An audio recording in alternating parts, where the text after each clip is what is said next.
Debentures में आज का टॉपिक जो है हमारा वो है राइटिंग ऑफ डिस्काउंट और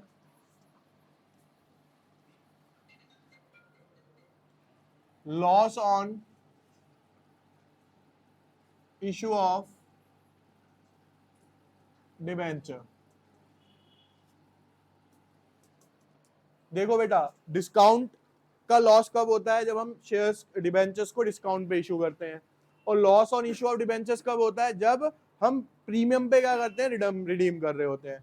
अब ये दोनों तरीके के लॉस मैंने आपको बताया था, हम सिंगल में भी लिख सकते हैं, loss on issue of debenture, यानी कि जो डिस्काउंट का लॉस है वो loss on issue of debenture के साथ भी काउंट किया जाता है। इसीलिए यहाँ पे वर्ड जो यूज हुआ है एंड ना होके क्या हुआ है यहाँ पे और हुआ है। ठीक है, या तो ये या तो ये। अब अभी तक जो हम राइट ऑफ की एंट्री कर रहे थे वो क्या कर रहे थे बेसिकली? अभी जो हमने एंट्री करी है सिंपल एंट्री, ठीक है, या फिर हम सिंपल एंट्री को ये बोल सकते हैं कि in the absence of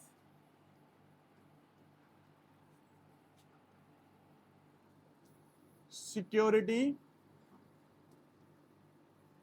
premium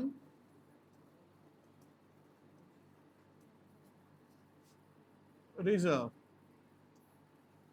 यानी दो तरीके से राइट ऑफ होता है। पहला तरीका वो जो हम ऑलरेडी करते हुए आ रहे हैं, वो तरीका क्या था बेटा कि जो भी टोटल लॉस आया आपका उसको उठाओ, उसे कहां पे डाल दो आप? Statement of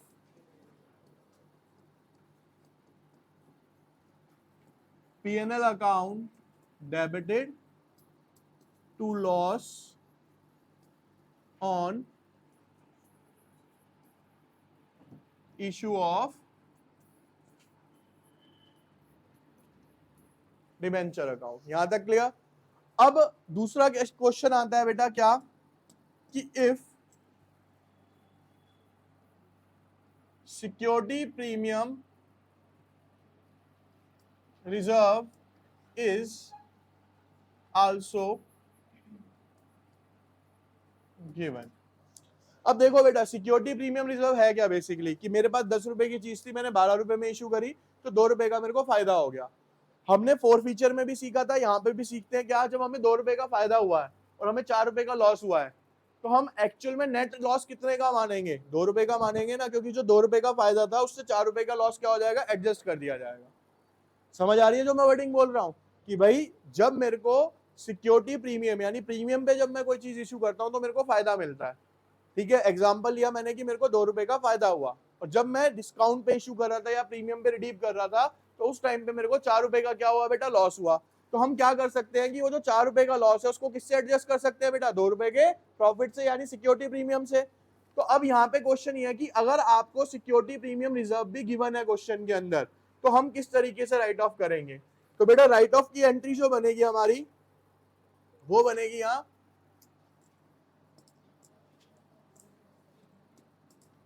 security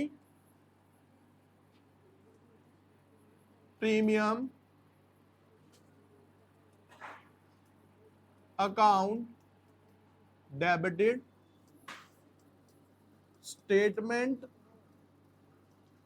of P&L account debited to loss on issue of debenture. अब इस एंट्री को पूरा एग्जांपल से समझते हैं हम। यहाँ पे मान लो बच्चे हमें 10 रुपए का क्या हुआ था? लॉस हुआ था। लॉस कितने का हुआ था? और हमारे पास जो SPR गिवन था वो गिवन था कितने का? 6 रुपए का। तो 10 रुपए का लॉस, 6 रुपए कहां से राइट ऑफ हो गए? मेरे SPR से। तो SPR में कितने आ जाएंगे यहाँ पे? 6 रुपए। क्लियर? अब बाकी एक्चुअल में नेट लॉस कितने का बचा मेरे को यहाँ पे? 4 रुपए का। कितने का बचा यहाँ पे? तो यहाँ पे क्या आ गया बेटा? 10 रुपए। तो यानी इससे क्या समझ आया आपको कि सर जब भी हमें लॉस होगा तो पहले लॉस कहां से राइट ऑफ होगा? SPR से, जितना भी अमाउंट है। अब इसका अगर मैं कंडीशन लूं, इस कंडीशन को थोड़ा चेंज करते हैं। सेकंड कंडीशन, मान लो ये फर्स्ट कंडीशन थी, अगर मैं बच्चे यहाँ पे सेकंड कंडीशन लूं कि लॉस था मेरे को कितने का? 10 रुपए का, और SPR मेरे को कितने का गिवन है? 12 रुपए का। तो एंट्री क्या होगी भाई? 10 रुपए और यहाँ पे सीधा 10 रुपए, यहाँ पे कोई भी अमाउंट आएगा ही नहीं। क्यों? क्योंकि मेरे पास प्रॉफिट के कितने थे 12 रुपए, लॉस कितने का हुआ था 10 का, तो 10 का पूरा लॉस कहां से एडजस्ट हो गया आपका एसपीआर से। स्टेटमेंट ऑफ पीएनएल में कोई भी लॉस नहीं जाएगा। स्टेटमेंट ऑफ पीएनएल में बेटा वही लॉस जाता है जो एक्चुअल के अंदर हमारा पैसा डूबता है। ठीक है, क्लियर? देखिए बेटा यहाँ क्वेश्चन नंबर 45 है आपका। क्वेश्चन नंबर 45 में ये कह रखा है kit ply limited issued a 2,10% debenture at a discount of 5%। देखो बेटा यहाँ पहले देख लो, 2 लाख रुपए के डिबेंचर्स है, ठीक है, 5% का क्या है मेरा यहाँ पे डिस्काउंट है इसके ऊपर, तो 5% कितना हो जाएगा इसका, यही होगा। ये क्या हो गया एक तरीके से discount on issue of debenture. अभी मैं पूरा क्वेश्चन नहीं करके दिखा रहा आपको, सिर्फ राइट ऑफ की एंट्री करके दिखाऊंगा। आगे कहता था term issue provided that the repayment at the end of 4 year Kitply has a balance of 5 lakh in a security premium reserve. कितना है उसके पास बेटा? अब देखो 5% था ना, ये बेटा गलत करा है, 10,000 आएगा ये यहाँ पे। कितना आएगा ये? ठीक है, अब हमें लॉस कितने का हो गया भाई? डिस्काउंट भी तो क्या है मेरा लॉस है। वो कहता है मेरे पास जो बचा हुआ प्रीमियम है वो कितना है 5 लाख। भाई प्रीमियम का बैलेंस कितना है 5 लाख, लॉस कितने का है सिर्फ 10,000, तो एंट्री क्या करूंगा यहाँ पे, ध्यान से देखो, security premium account debited to discount on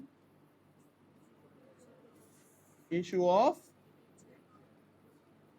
कितना बेटा 10,000। क्लियर है जी?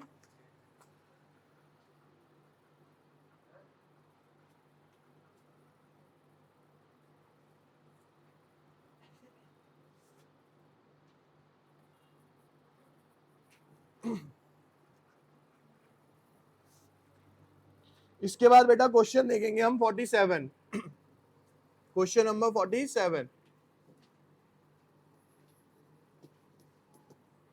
क्वेश्चन नंबर 47 में बच्चे हमें कह रखा है, कहता है gladiator limited issued 10,000 debentures of 100 rupees each. देखो बेटा 10,000 डिबेंचर 100 रुपए के, तो टोटल होगा ये 5% का क्या है इसके ऊपर डिस्काउंट है, तो 5% कितना हो गया इसका 50,000। ये डिस्काउंट है तो ये क्या हो गया मेरा यहाँ पे discount on issue of debenture, discount on issue of. अब बेटा उसने यहाँ पे ये बोला कि redeemable at a premium of 5%, और रिडीम कितने पे कर रहा हूं मैं 5% प्रीमियम पे, तो प्रीमियम ऑन रिडम्पशन भी कितना हो गया मेरा 50,000। भाई क्योंकि किस पे निकाला जाता है, फेस वैल्यू पे निकाला जाता है, तो 50,000 का लॉस तो मेरे को कब हुआ जब मैंने डिस्काउंट दिया, और 50,000 का लॉस कब हुआ जब मैंने उसको रिडीम किया। तो अगर मैं यहाँ पे बात करता हूँ लॉस की टोटल, तो वो लॉस हो जाता है मेरा 1 लाख रुपए का। कितने का लॉस हो गया टोटल? क्लियर है यहाँ तक? अब वो कहता है कि सिक्योरिटी प्रीमियम रिजर्व के अंदर जो मेरे पास बैलेंस है बेटा वो कितना है 70,000 का है। कितने का है? तो बेटा जब 70,000 का बैलेंस है, यहाँ पे एंट्री देखना आप, यहाँ पे देखिए बेटा सिक्योरिटी प्रीमियम अकाउंट डेबिटेड, पहले तो वो 70,000 पूरे यहां से राइट ऑफ कर लो। भाई इस 1 लाख में से कितने राइट ऑफ हो गए बच्चे 70,000, बाकी कितने बचे 30,000, वो कहां चले जाएंगे स्टेटमेंट ऑफ पीएनएल के अंदर। Statement of PNL account 30,000 to loss on issue of debenture account 1 lakh.